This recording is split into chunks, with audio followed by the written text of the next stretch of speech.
किसान की मुर्गियां कम अंडे देने लगीं। किसान सोच में पड़ गया कि अब क्या किया जाए। किसान बाजार से कुछ नकली अंडे लाता है और फिर किसान ने नकली अंडे घोंसले में रख दिए। হঠাৎ করে কার্টুন দেখে নিশ্চয়ই ঘাবড়ে গেছো তোমরা। কার্টুন কেন? ভিজুয়াল ইমেজের মাধ্যমে তোমাদের তিনখানা শব্দ আজকে শেখাবো, বারবার এসএসসি বিভিন্ন পরীক্ষায় এসছে। আবার কার্টুনটা দেখো, শুরু হবে তিনটে শব্দ শেখার time.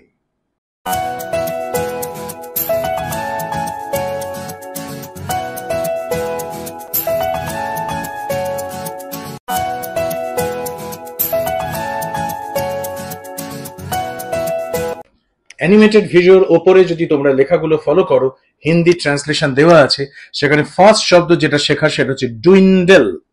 What is the meaning of dwindle? DWINDLE।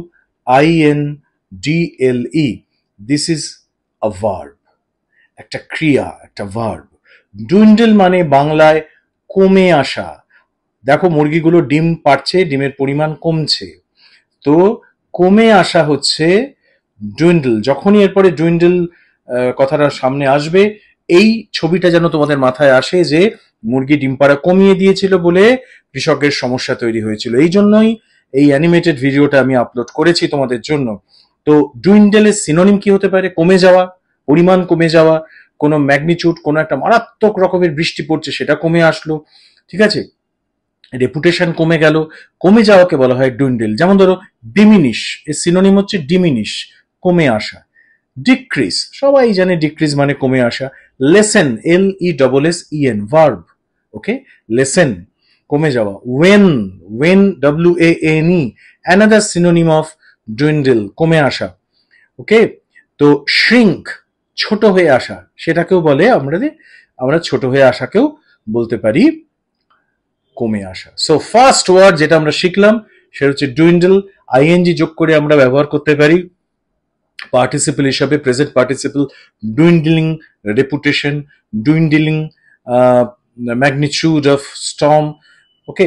ডুইন্ডলিং population বলতে পারি। অ্যাডজেক্টিভ হিসাবে ব্যবহার হচ্ছে ডুইন্ডেলের সাথে ING যোগ করলে, সুতরাং প্রেজেন্ট পার্টিসিপেলের মতো কাজ করছে। ফার্স্ট ওয়ার্ড যেটা আমরা শিখলাম দ্যাট ইজ ডুইন্ডেল, ওকে।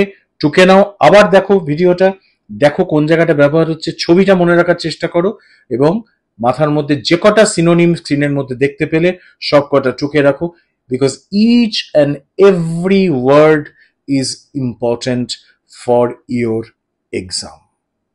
নেক্সট, ডিম তো কমে গেছে, ওকে। তো ডিম যেহেতু মুরগি কম দিচ্ছে, কৃষকের মাথায় হাত, কৃষক গভীরভাবে চিন্তা করছে। তো গভীরভাবে চিন্তা করা ইংরেজি দেখো স্ক্রিনে লেখা ছিল পন্ডার ওভার বা পন্ডার। পন্ডার কথাটার মানে হচ্ছে think about something very carefully, consider করা, ভাবা যে আমি এই কাজটা করব না ওই কাজটা করব। গভীর চিন্তাকে বলা হয় deep thinking is equal to ponder. This is again a verb, okay, একটা ক্রিয়া। এর কি কি সিনোনিম হতে পারে? কনসিডার, কনসিডার করা মানে হচ্ছে গভীরভাবে চিন্তা করে কোনো ভালো মন্দ দিক বিবেচনা করাকে বলা হয় কনসিডার। সেটারও সিনোনিম আমি বলতে পারি পন্ডার, ওকে। আর কি হতে পারে? রিভিউ, কোনো কিছুকে রিভিউ করাকেও পন্ডার বলে, কারণ আমি একটা জিনিস ঘটেছে, এবারে সেটাকে রিভিউ করছি, ভাবতে চাইছি এটা কি ভালো হলো না মন্দ হলো, কি করা উচিত। So this is again ponder. আরেকটা ইংরেজি শব্দ কি, এটা সিনোনিম, কন্টেমপ্লেট। কন্টেমপ্লেট কথাটার মানে হচ্ছে গভীরভাবে ভাবা, ধ্যান করার মতো ভাবা, ওকে। আরেকটা বলতে পারি স্টাডি করছি, কোনো কিছু স্টাডি করছি, সেটাও কিন্তু পন্ডার করছি, ওকে। তাহলে কাছাকাছি অনেকগুলো শব্দ আমি তোমাদের বলে দিলাম, study, consider, think over, review, deep thinking, সব মানে হচ্ছে পন্ডার। তাহলে পন্ডারের পর জেনারেলি যে প্রিপোজিশনটা বসে সেটা হচ্ছে ওভার। তাহলে if you ponder over something, you are thinking seriously about that matter. Here the farmer was pondering over the dwindling eggs that was laid by the hens. Hens were started laying eggs in a very dwindling way. The number of the eggs were dwindling. Kome আসছিল. So the farmer started pondering over the problem and he came about a solution. এরপরই আমরা শিখছি।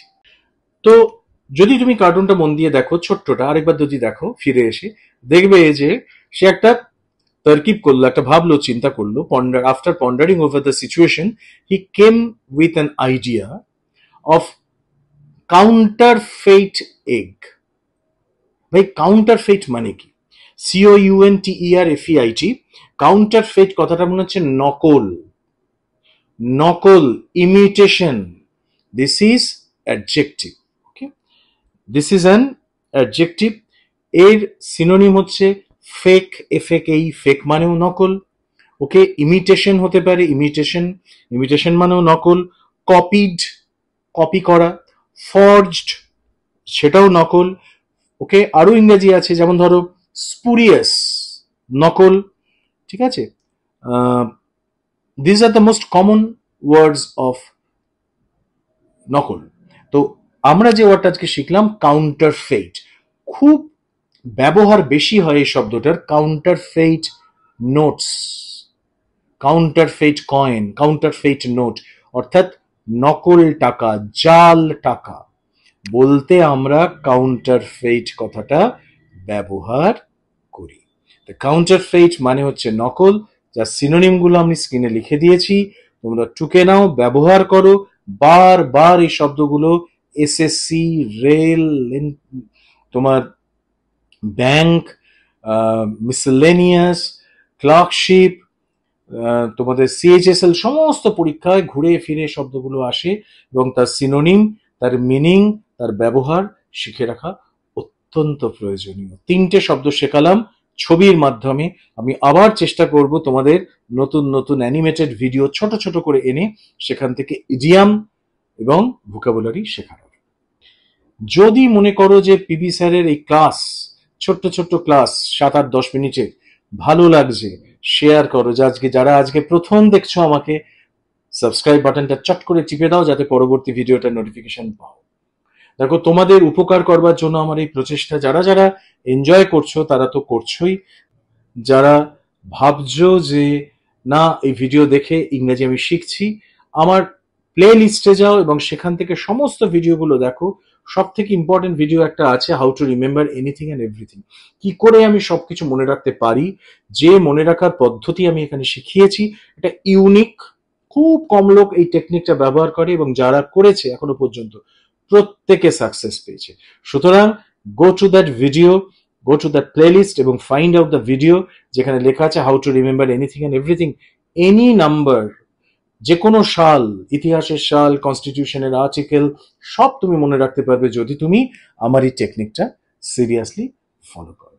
সবাইকে বলে যাব যে failure জীবনে আসবে, শিখতে থাকতে হবে।